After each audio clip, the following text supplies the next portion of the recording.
Assalamualaikum warahmatullahi wabarakatuh. Apa kabar Tribuners? Ketemu lagi di channel Government Talk. Dan pada kesempatan ini kita akan berbicara atau membawakan topik yang berkaitan dengan moratorium rekrutmen CPNS dan apa untung ruginya untuk Pemkot Bandung. Dan apa kabar Anda Tribuners hari ini? Kami senantiasa mendoakan Anda sehat dan tetap bersemangat sehingga Anda bisa menjalani hari ini dengan penuh kekuatan sehingga hasilnya akan baik begitu ya. Dan kami juga senantiasa mengingatkan warga Kota Bandung dan sekitarnya, warga Jawa Barat untuk senantiasa patuh terhadap protokol kesehatan. Ini penting sekali karena pemerintah Kota Bandung dan sejumlah daerah lain di Jawa Barat sedang bekerja keras ya untuk mencegah ataupun menyelesaikan wabah virus corona. Baik, kita akan berbincang tentang moratorium rekrutmen CPNS dan apa untung ruginya untuk Pemkot Bandung. Sudah hadir bersama kami melalui Zoom Kepala Badan Kepegawaian, Pendidikan dan Pelatihan BKPP Kota Bandung, Bapak Yayan A. Briliana ya. Saya ulangi, sudah hadir bersama kami Kepala Badan Kepegawaian, Pendidikan dan Pelatihan BKPP Kota Bandung, Pak Yayan A. Briliana ya. Assalamualaikum Pak. Waalaikumsalam, Mas Kris, para Tribuners dimanapun berada. Sehat Pak? Sehat, alhamdulillah semuanya sehat Pak. Jadi kami di BKPP baru di swab nih. Ya. Alhamdulillah semuanya negatif. Amin, alhamdulillah, alhamdulillah Pak ya. Karena kami selalu jaga protokol kesehatan, pakai masker, cuci tangan, jendela kami buka semua. Jadi mohon maaf nih kalau agak sedikit berisik, karena kita membuka seluruh jendela supaya sirkulasi berjalan baik. Betul. Nah, ini informasi penting juga nih, tipsnya ini bisa dipakai juga untuk teman-teman kita yang bekerja di kantor gitu ya atau di rumah. Ventilasi ini penting nih. Nah, Pak Yayan, sedikit kami informasikan berkaitan dengan kebijakan yang baru yaitu tentang moratorium rekrutmen CPNS ini ya Pak ya. Saya informasikan bahwa Menteri Pendayagunaan Aparatur Negara dan Reformasi Birokrasi Cahyokumolo itu kemarin mengatakan tidak ada penerimaan calon pegawai negeri sipil atau CPNS pada 2020 dan 2021 Pak. Nah, wacana ini tertuang dalam Peraturan Menteri Keuangan atau PMK nomor 77 garis miring PMK 01 garis miring 2020. Nah, Peraturan Menteri Keuangan ini tentang rencana strategis Kementerian Keuangan pada tahun 2020 sampai dengan 2024. Nah, disebutkan juga ya di informasi kemarin itu diharapkan pertumbuhan pegawai ditargetkan akan minus 1,2% sampai dengan 2,2% dalam kurun waktu 2020 sampai 2024.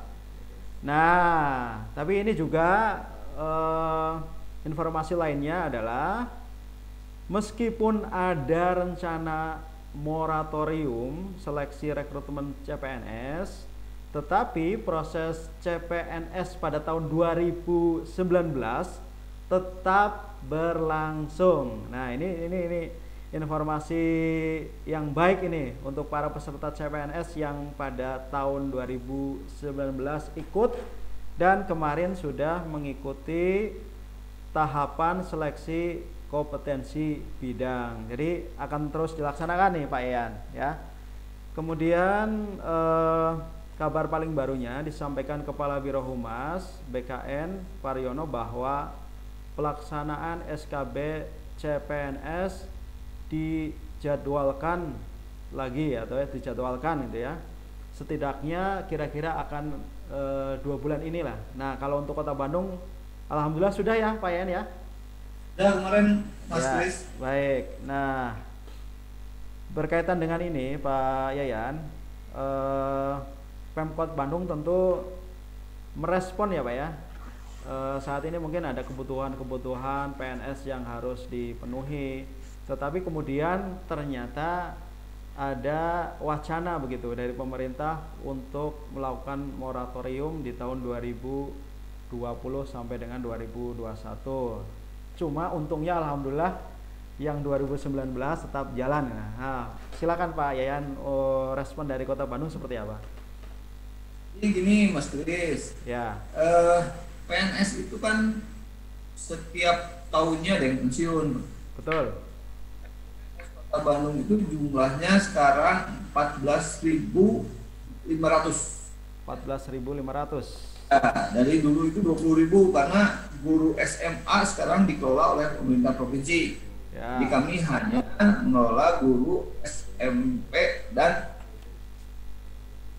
tiap tahun penurunan PNS karena pensiun itu adalah rata-rata 1.000.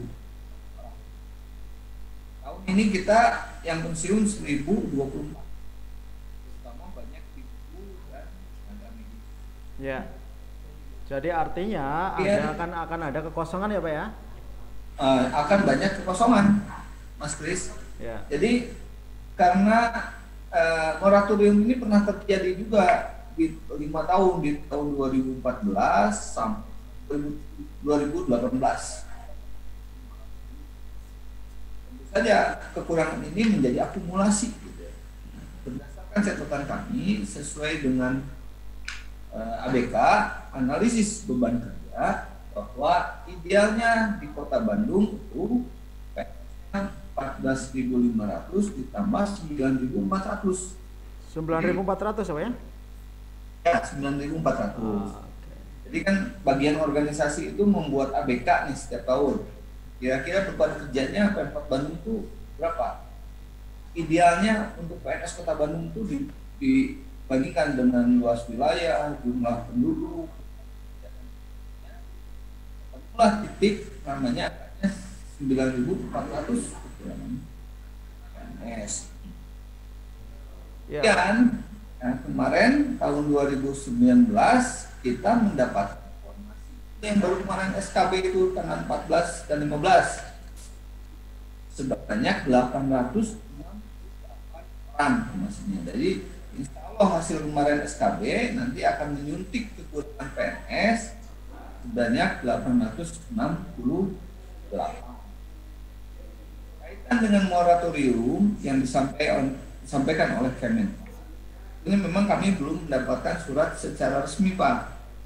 Bahkan kami kemarin masih mendapatkan surat mengusulkan kira-kira 2020-2021 berapa PNS yang akan diakomodir oleh pemerintah Kota Bandung sesuai dengan beban kerja, sesuai dengan kemampuan anggaran untuk membayar pensiunnya. Betul Pak. Mengajukan sekitar 2.300 diantaranya PNS dan isi tadi kekosongan atau kekurangan PNS tersebut. Yang kami dengar kemarin itu yang di moratorium itu adalah untuk PNS yang berdasarkan sekolah kedinasan. Nah, misalnya STPDN itu 2021-2022 itu tidak menerima lagi STAN dan sekolah kedinasan yang lainnya. Nah, untuk PNS sendiri, penerima PNS memang sekali lagi belum mendapat. Ya, baik kita Pak. sudah antisipasi kira-kira kalau misalnya memang itu menjadi kebijakan pemerintah terus untuk mengatasi kekurangan PNS. Iya, baik Pak.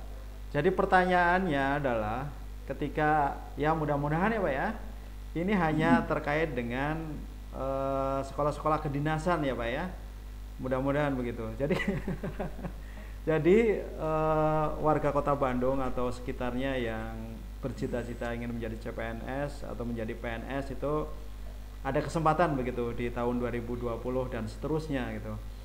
Tapi kalau misalnya ternyata bahwa moratorium ini berlaku untuk semua, tentu ini akan merugikan ya Pak ya untuk Pemkot Bandung itu. Nanti Pemkot Bandung melihatnya seperti apa ini Pak? Nah, ini melihat kekurangan yang terus bertambah dikarenakan pensiun, karena kebutuhan seperti guru, tenaga medis, itu kan kebutuhan yang utama ya Mas, Ya, kebutuhan betul. dasar.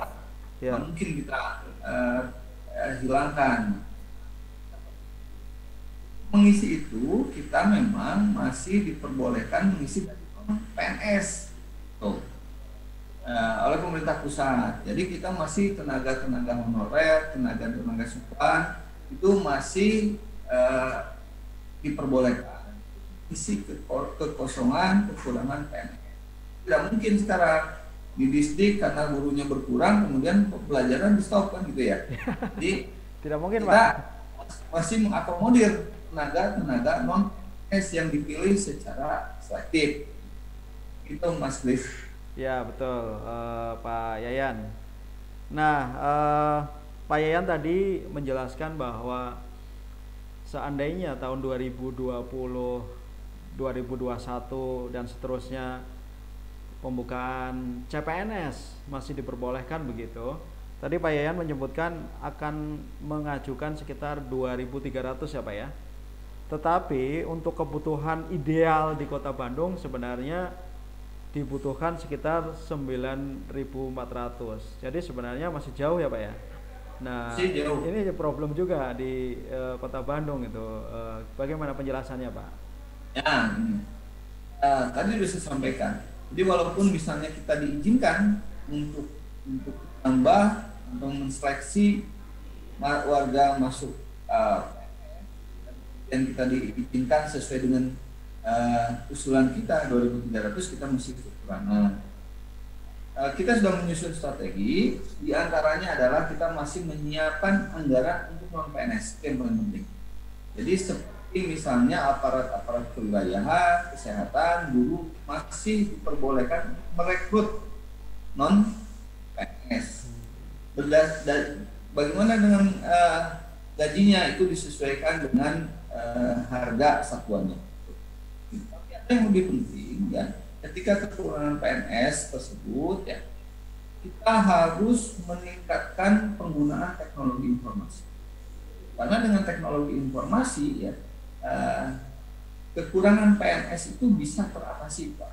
Ya. Orang yang menguasai teknologi informasi dibekali dengan infrastruktur yang cukup, ya bandwidth-nya cukup, komputernya menunjang, kemudian SDM-nya handal, ditambah dengan aplikasi yang sudah terbangun, insya Allah itu akan mengurangi beban pegawai. Betul. Jadi pegawai yang misalnya harus 5, kemudian dengan aplikasi, dengan teknologi itu bisa menjadi 1 orang. Ya, betul. Itu juga itu untuk mengurangi beban kekurangan PNS. Yang lainnya adalah meningkatkan kompetensi PNS. Jadi jangan sampai PNS itu datang cuma ngelamun karena dia kompetensinya kurang. Jadi kita terus berusaha melaksanakan diklat kerjasama dengan berbagai pihak ya. Yang ketiganya adalah penempatan PNS sesuai dengan kompetensinya, sangat penting sekali. Ya. Supaya jadi gap pelayanan, tidak terjadi hambatan ya. Karena kita tahu, kita paham benar, sadar benar bahwa kekurangan PNS kalau kita tidak punya strategi seperti tadi itu akan menghambat proses pembangunan Kota Bandung. Baik Pak. Itu Mas. Ya Pak, kekurangannya sepertinya akan banyak sekali ya PNS di Kota Bandung. Apalagi Pak Yan tadi juga menyebutkan tahun ini akan ada 1.000 lebih ya Pak ya, 1.000 lebih PNS akan pensiun ya Pak ya. Jadi kalau dijelaskan lebih detail lagi, ini sektor mana saja Pak PNS yang kurang? Apa dari guru atau dari di lingkungan kedinasan? Yang mana aja Pak ini yang banyak kurang PNS ini Pak? Kurangan PNS itu 60% di guru. 60% guru. Guru ya? Ya guru. Tapi Pak Kadisdik sudah mempunyai formulasi, sudah bekerja dengan kita, ya, TAP juga dari sisi anggaran sudah mengalokasikan dan anggaran untuk tenaga-tenaga non PNS honorer tentukan untuk mengajar para siswa didik kita. Dan yang kedua, tenaga medis juga kita kurang. Kemudian yang ketiga adalah tenaga-tenaga di kecamatan. Tapi walaupun kita kekurangan 9.400 PNS, sampai hari ini insya Allah tidak akan menghambat proses kinerja. Karena tadi kita menggantinya dengan non PNS. Dan kemudian IT-nya kita tingkatkan, penguasaan IT-nya kita tingkatkan. Itu yang bisa mengurangi beban daripada organisasi untuk melaksanakan pekerjaannya. Ya, baik Pak Yayan. Nah, ini seiring dengan program pemerintah ya, soal rekrutmen CPNS atau PNS baru di lingkungan Pemkot Bandung atau daerah lainnya. Nah, ini akan dilakukan secara bertahap, tidak akan mungkin Pemkot Bandung mengajukan 9.000 begitu ya Pak ya. Nah, untuk yang kekurangan tadi Bapak sebutkan itu ada non PNS. Ini yang existing mungkin sudah jalan programnya. Dan dalam waktu dekat ini apakah akan juga ada pengangkatan untuk pegawai non PNS tadi Pak untuk mengisi kekurangan-kekurangan tersebut itu?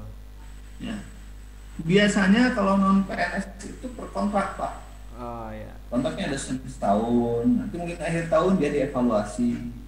Kinerjanya bagus enggak, sesuai dengan target enggak. Nah, ini diserahkan ke kepala OPD-nya. Ya. Apakah mau diperpanjang atau tidak? Biasanya juga bekerja sama dengan kami rekrutnya.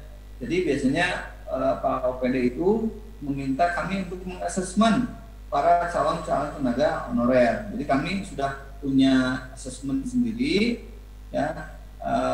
Para kepala OPD silakan mempergunakan, tinggal berkirim surat, dari sekian itu kemudian kita assess mana yang memenuhi syarat, mana yang tidak. Jadi tidak sembarangan juga dalam mengangkat non PNS, harus memenuhi kriteria-kriteria yang sudah kita tentukan. Tidak misalnya karena ponakan, karena saudara, karena pemaksa.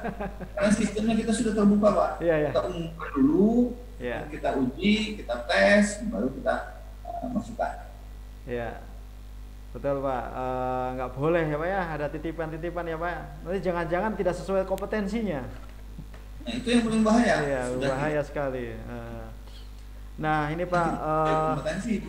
Betul. Untuk yang non PNS ini, jadi artinya masih ada peluang atau kemungkinan lembaga-lembaga di lingkungan Pemkot Bandung melakukan rekrutmen begitu ya Pak ya? Apakah itu dalam waktu dekat atau dalam periode waktu tertentu begitu? Ya, masih ada. Tadi saya sampaikan bahwa biasanya per kontrak Pak. Ada kontraknya setahun, ada kontraknya 6 bulan. Berarti misalnya nanti Januari Satpol PP mengangkat non PNS karena di sana kurang. Diskar mengangkat non PNS. Itu melalui seleksi diumumkan.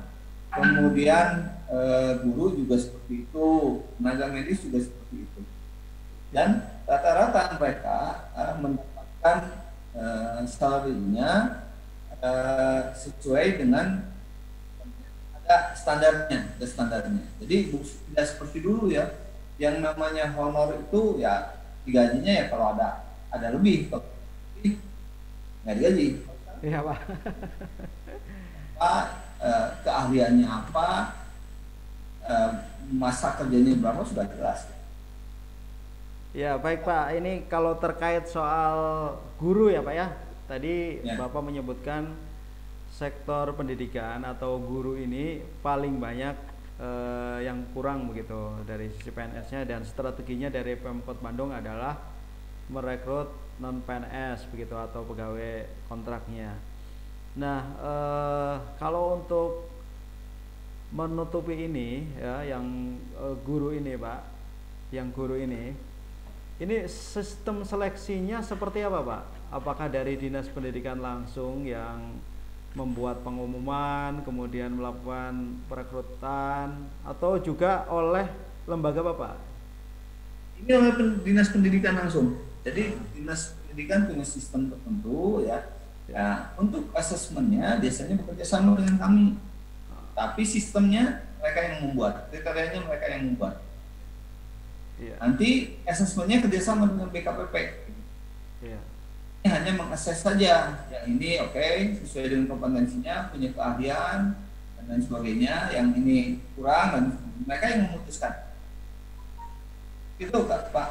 Ya baik Pak, kalau boleh tahu ya Pak ya, bisa diinformasikan itu periodenya kapan biasanya Pak, waktu-waktunya? Kalau kemarin-kemarin sebelumnya kan PNS itu, CPNS itu ada waktu-waktu atau jadwal yang ditentukan oleh pemerintah begitu. Nah kalau untuk honorer bidang guru ini, apakah ada waktu-waktu tertentu Pak yang bisa diikuti oleh masyarakat begitu? Tergantung kontraknya Pak. Jadi baik. kontraknya antara si honorer dengan kepala. Ya. Ada yang di awal tahun, ada yang di tengah tahun, ada yang di akhir tahun. Itu tergantung daripada anggaran dan tergantung daripada kebutuhan. Iya. Kalau di kami ada ini tenaga IT, ya ada yang kemarin di pertengahan tahun, Ya. kemudian per 6 bulan kita evaluasi. Kalau misalnya dia mempunyai kinerja yang bagus, kita perpanjang. Kalau enggak ya kita merekrut lagi yang lain berdasarkan daripada hasil seleksi. Ya. Pak Yan, di benak masyarakat itu masih sangat melekat dengan istilah pegawai honorer ya Pak ya. Di sisi lain ada juga istilah pegawai pemerintah dengan perjanjian kerja atau PPK begitu ya Pak ya. Ini pegawai dua kelompok yang non PNS tadi. Apakah keduanya ini berbeda atau sama saja Pak? Nah ini ya. Ya. Jadi undang-undang yang aturan yang mengatur tentang aparatur sipil negara itu adalah Undang-Undang Nomor 5. Pegawai pemerintah itu namanya ASN. Ya. ASN itu terbagi dua, ada PNS, ada P3K. PNS itu pegawai tetapnya, Ya. dia punya NIP, kemudian dia punya pensiun, punya jenjang karir. Nah, P3K disebut juga ASN, pegawai pemerintah dengan perjanjian kerja. Dia sistemnya sistem kontrak, ada setahun, Ya. ada 2 tahun, ada 3 tahun. Kemudian yang bersangkutan tidak punya NIP, yang bersangkutan mungkin pengembangan karirnya juga tidak ada. Kemudian yang bersangkutan juga tidak punya pensiun, tetapi hak dan kewajibannya sama. Jadi hak mendapatkan gaji, hak mungkin kalau tenaga honorer kan nggak mendapatkan mungkin. Ya. Hak mendapatkan cuti, hak mendapatkan pengembangan kompetensi, jadi hampir sama semua. Nah, kecuali tadi dia tidak mendapat NIP. Kemudian kalau P3K itu usianya boleh di atas 35 tahun. Sampai setahun menjelang dia pensiun. Misalnya nanti 60 tahun, jadi 59 tahun untuk tenaga-tenaga seperti dosen itu diperbolehkan. Ya. Untuk diangkat menjadi tenaga P3K. Sepertinya pemerintah akan mengembangkan tenaga P3K itu. Jadi tenaga yang berdasarkan keahlian dan keterampilan. Itu dalam PP-nya itu ada 150 jenis jabatan P3K. Ya. Jenis nomenklatur P3K. Jadi semuanya berdasarkan keahlian, keterampilan, tetapi sekali lagi haknya dan kewajibannya hampir sama dengan sama ya Pak ya? Besaran gajinya sama nggak Pak? Kalau saya baca kemarin itu malah lebih besar gajinya. Iya iya. Karena berdasarkan keahlian, tapi yang jelas sama. Sama ya Pak ya? Bahkan P3K itu levelnya sampai ada level kalau pemerintah pusat itu sampai JPT, Jabatan Pimpinan Tinggi, selevel madya atau utama. Yeah. Nah kalau di daerah belum ada nih selevel jabatan pimpinan tinggi, misalnya kepala dinas. Tapi kalau di pusat sudah banyak eselon 1 yang dari tenaga P3K. Jangan khawatir tadi, karena kelebihannya adalah mempunyai hak yang sama dengan PNS. Kalau PNS itu kan ada kelompok atau golongan ya Pak ya, 2, 3, 4, eselon dan sebagainya. Nah kalau untuk P3K ini, apakah ada jenjang seperti itu Pak? Ada jenjang seperti itu. Ya. Tetapi untuk level-level yang tinggi itu tidak ada di daerah, adanya di pemerintah pusat. Ya. Nah, mungkin ya suatu saat bisa saja mungkin dinas dari P3K, tetapi sampai hari ini belum. Jadi hanya di pemerintah pusat saja yang diperbolehkan level tinggi. Pak Yayan mungkin bisa juga sedikit menjelaskan soal komposisi P3K ini di pemerintahan Kota Bandung, Pak. Dan paling banyak itu di sektor apa, Pak? Nah, kemarin kita sudah menseleksi. Ya.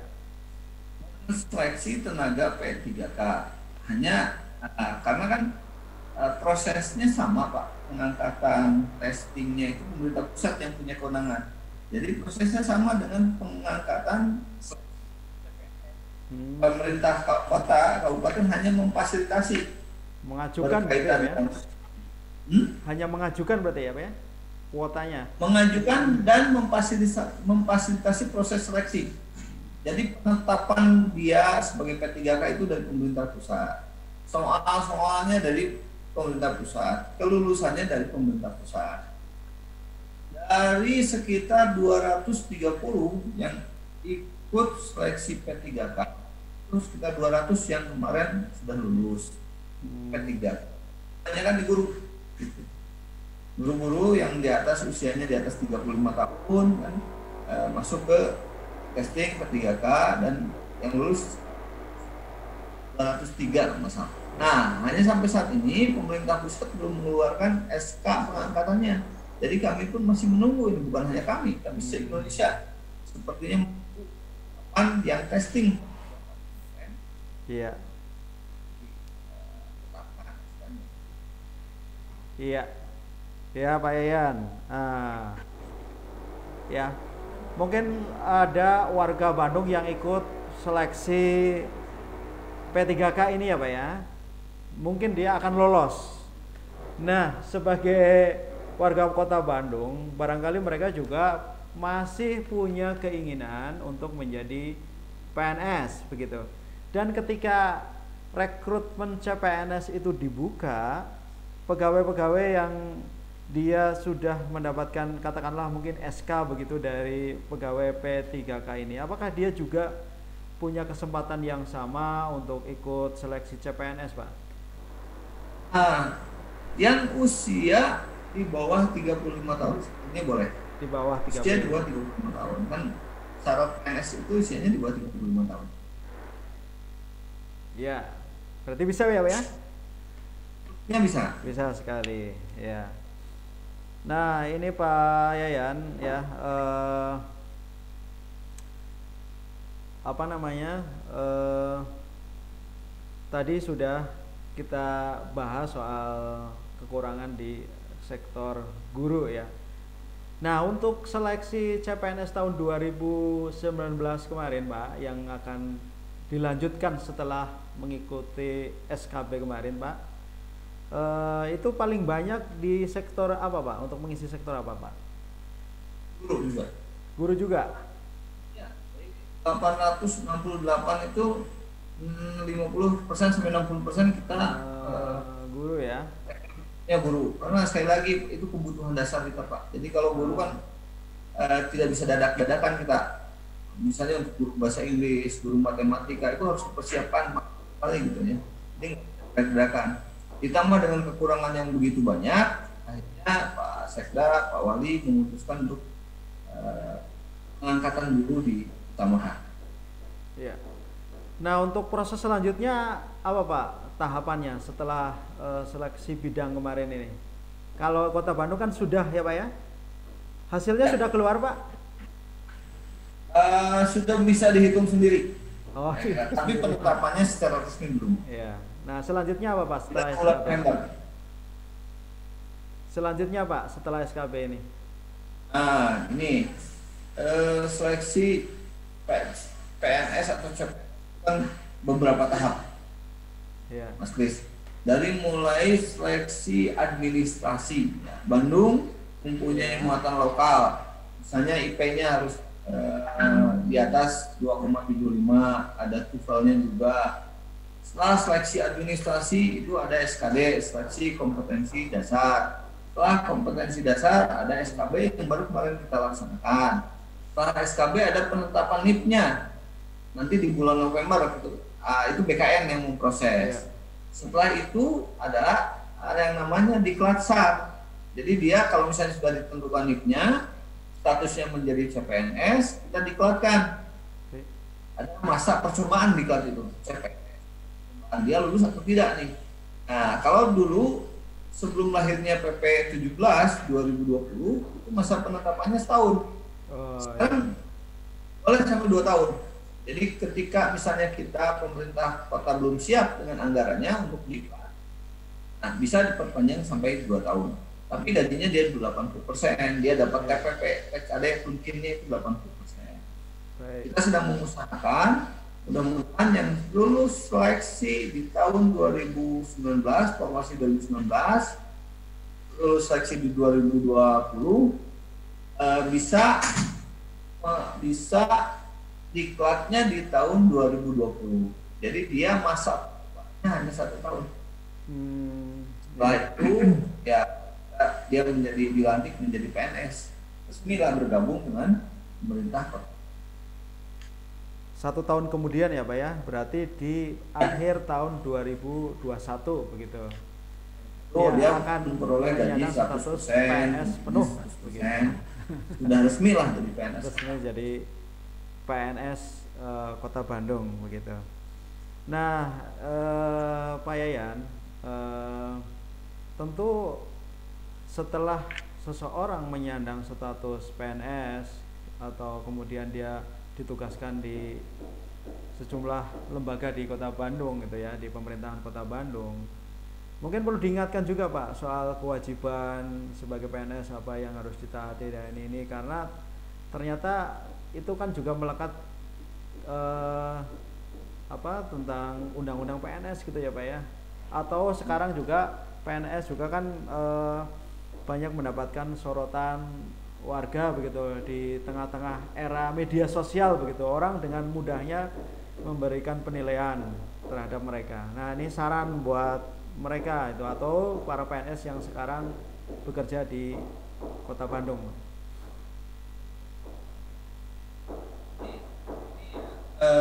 Jadi PNS sekarang kan usahanya beda. Untuk menjadi PNS sekarang dan dulu itu beda. Ya. Dulu zaman saya mungkin tidak sesusah sekarang untuk menjadi PNS. Sekarang sulit sekali ya, tahapannya begitu ketat, saingannya begitu berat. Ya. Kemudian dia memilih untuk formasi jabatan tertentu. Jadi ketika dia masuk CPNS, dari awal dia sudah memilih, saya ingin jadi guru, saya ingin di kelurahan, saya ingin di kesehatan, saya ingin di dinas ini, saya ingin ahli IT, jadi sudah memilih. Jadi nanti ketika pengangkatan itu sudah diangkat sesuai dengan pilihan yang bersama. Ya. Nah, saya ingin menitipkan ya, sekarang memang punya nilai lebih dari sisi pendapatan juga memadai. Tapi jangan salah, dari punishment-nya juga sangat ketat sekali. Ya. Ada beberapa yang kita kena sanksi ya, sampai dikeluarkan dari PNS-nya. Sudah susah-susah menjadi PNS, kemudian tiba-tiba dikeluarkan. Kenapa? Karena tidak patuh pada aturan. Sekarang itu ketika dia misalnya korupsi ya, apapun nilainya, kalau dia korupsi dan menyalahgunakan jabatan, itu hukumannya dipecat, Pak. Mas Kris, ya itu yang harus diingatkan gitu ya. Jangan karena 500.000, 1 juta dia menyalahgunakan anggaran Pemkot, anggaran APBN, atau dia menyalahgunakan jabatan. Misalnya saya menjanjikan seseorang menjadi PNS, menjanjikan jabatan dan lain sebagainya, itu hukumannya dipecat. Kemudian tidak hadir selama lebih dari 46 hari, itu dipecat, tidak ada tawar menawar. Bukan ini sudah terjadi sudah kejadian di beberapa OPD kami ya mengajukan sidang ad hoc, kemudian ditandatangani oleh PPK, oleh wali dan kemudian. Yang masih banyak masalah-masalah yang lain, ya akhirnya setelah dikenakan sanksi, kemudian dia baru menyesal. Iya. Jadi ikuti saja aturan, layani masyarakat dengan baik. PNS sekarang beda dengan PNS dulu. Betul, Pak. Mungkin bisa berkelit, Iya. gaji saya nggak seberapa. Sekarang kan saya kira sudah sangat memadai, sudah Betul. sangat layak. Iya. Apalagi di tengah-tengah bencana COVID ini, di mana orang cari susah cari pekerjaan, ya kita masih dapat gaji, gitu ya, asal memberikan pelayanan yang sebaik-baiknya kepada masyarakat. Iya.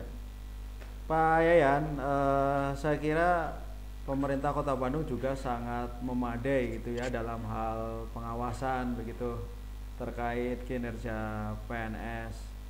Nah, selain dari sisi pengawasannya ya, mungkin dari sisi kompetensi. Nah, dari sisi kompetensi, ini kan PNS juga dituntut untuk memiliki kompetensi yang bagus, melayani cepat, prima, memberikan solusi terhadap permasalahan warganya begitu. Nah, untuk meningkatkan kompetensi PNS di Kota Bandung, ini programnya apa aja Pak ini Pak? Kita diberi anggaran oleh pemerintah dalam peningkatan kompetensi. Jadi macam-macam, ada yang namanya kompetensi manajerial untuk para pejabat struktural. Kepemimpinannya manajerialnya kita tingkatkan melalui diklat-tim ya. Itu wajib hukumnya. Jadi misalnya saya itu harus mendapatkan pendidikan diklat-tim sesuai dengan jabatan saya. Itu wajib hukum. Kemudian kompetensi teknis. Jadi PNS kita latih untuk diasah terus, ditingkatkan terus kemampuan teknisnya, ya, kemampuan komputernya, kemampuan penggunaan anggarannya, kemampuan teknis yang lainnya kita ada anggarannya. Dan yang lainnya kita bekerja sama dengan pihak stakeholder yang lain, dengan swasta ya. Ada yang namanya magang, ada yang namanya peningkatan kompetensi melalui peningkatan sosiokulturalnya. Hatinya kita sentuh, kita namanya berkah subuh. Setiap PNS ya, setiap hari Selasa dan Jumat dengan Pak Wali sholat bareng, digilir gitu ya, dibekali rohaninya ya, terutama berkaitan dengan tanggung jawab dia sebagai PNS, integritas dia sebagai PNS, kemampuan dia melayani dengan ikhlas, dengan baik, dengan jujur, itu kita tingkatkan terus melalui namanya berkah subuh. Ada yang dengan APBD, ada dengan non APBD. Karena pada dasarnya setiap PNS itu mempunyai hak untuk peningkatan kompetensi selama 20 jam pelajaran per tahun. Itu sudah menjadi aturan baku. Itu saya kira. Ya, nah, jadi, Mas saya juga sedang mengembangkan ini yang namanya e-learning, karena pada masa pandemi gini ya. Jadi e-learning ini sangat penting sekali, gitu ya. Jadi supaya mengurangi tatap muka. Kemudian dengan e-learning juga biaya yang dikeluarkan tidak terlalu besar. Tinggal kemauan dari PNS-nya.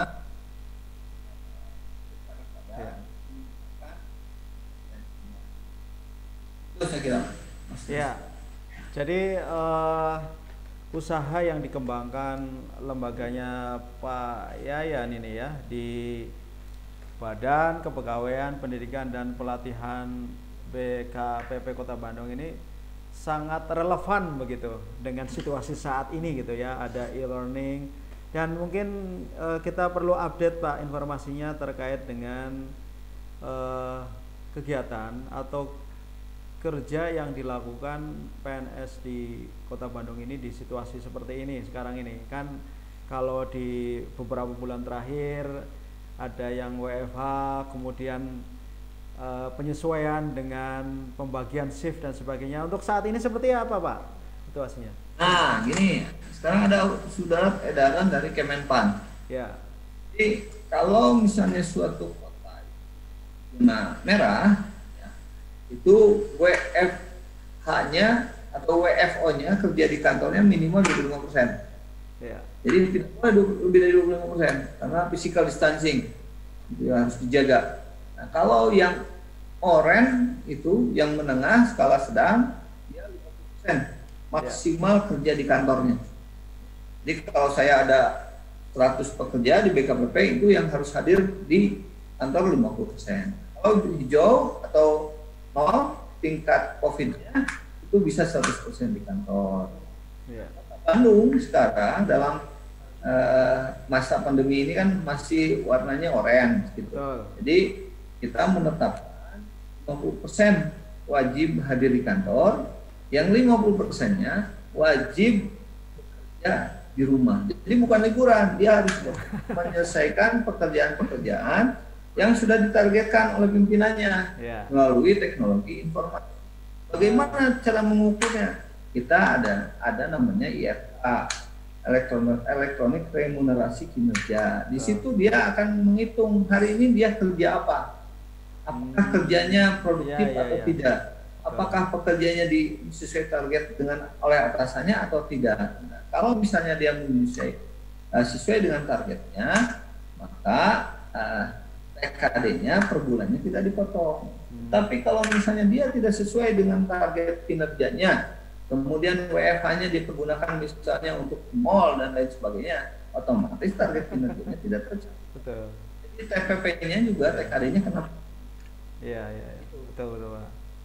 Nah, ini yang informasi yang harus diketahui oleh warga masyarakat gitu ya, walaupun dalam situasi seperti ini pelayanan di Pemkot Bandung tetap jalan gitu ya, walaupun mungkin kita melihat ada tetangga kita yang PNS kok di rumah aja gitu kan, kerjanya ngapain, kerjanya apa ya, ternyata sudah ada KPI gitu ya, Key Performance Indikatornya yang ditetapkan oleh Pemkot. Jadi ya mereka harus baik kerjanya begitu.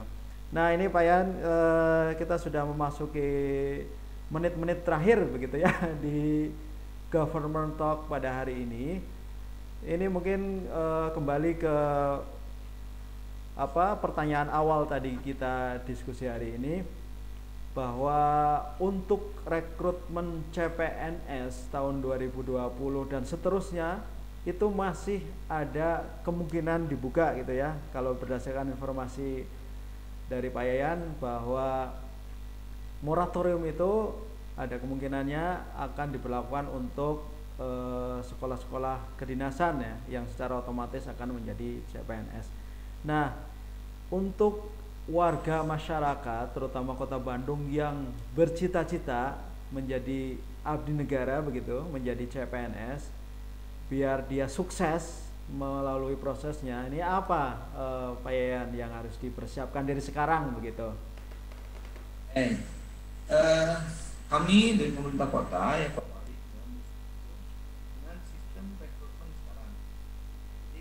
sistem rekrutmen sekarang dengan sistem CAT, ya, sistem computerized itu yang sangat terbuka, kemudian hasilnya bisa cepat, ya, kemungkinan untuk titip-titipan juga nggak ada, itu melahirkan PNS. Yeah. Di 2018 kemarin kami mendapatkan 600 sekian PNS yang menjadi pengganti PNS yang pensiun gitu ya. Alhamdulillah kualitasnya sangat bagus. Kami berharap juga yang tahun 2019 itu kualitasnya cukup bagus, punya kemampuan yang sangat bagus, punya disiplin yang sangat bagus dan sebagainya. 2020 kita mengajukan sekitar 2.300 untuk pengisian. Mudah-mudahan ini dikabulkan oleh Kemenpan, karena sekali lagi kita hanya mengajukan kebutuhan guru ini, kebutuhan tenaga komputer sekian, habis sekian, jadi mudah-mudahan ini dikabulkan. Apa yang harus dipersiapkan? Tentu saja sangat berharap mendapatkan kualitas PNS yang sesuai dengan kebutuhan kami. Makanya di Kota Bandung ini agak beda rekrutmennya. Kita Bandung sebagai kota provinsi metropolitan, ini PNS-nya juga harus berkualitas baik. Makanya kita dari tahapan awal itu IPK-nya kita perhitungkan. Jadi kalau mau masuk PNS minimal IPK 2,75. Untuk 2020 kami belum mendapatkan arahan dari Pak Wali mau berapa, apakah ditingkatkan. Nah kemudian bahasa Inggris, TOEFL-nya juga harus di atas 400 gitu. Persiapan dari sekarang gitu ya. Bisa baca-baca soal, update tentang pemerintahan, kemudian tadi IPK-nya harus bagus, TOEFL-nya harus bagus, supaya bisa bergabung dengan pemerintah Kota Bandung. Lumayan yang berharap bergabung itu setiap tahunnya bertambah. Tahun 2019 kita 20.000 untuk kekosongan 600 orang. Tahun 2019 itu yang daftar itu lebih dari 20.000, yang diterima 868. Jadi saingannya semakin tahun semakin banyak. Itu Pak Kris.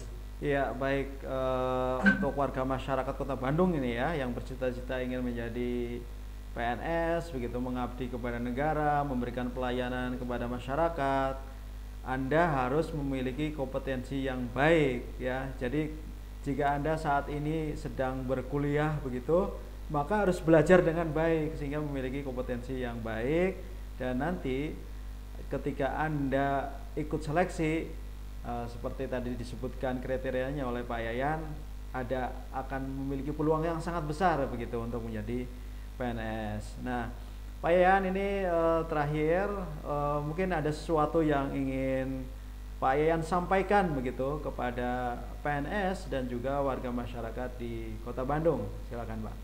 Oke, ya kepada PNS di Kota Bandung sekali lagi bahwa kita di era merit system. Kalau mau berkarir di PNS ya sesuai dengan aturan-aturan yang ada, maka yang harus dipertimbangkan adalah kualifikasi. Anda itu pendidikan apa, strata berapa gitu ya.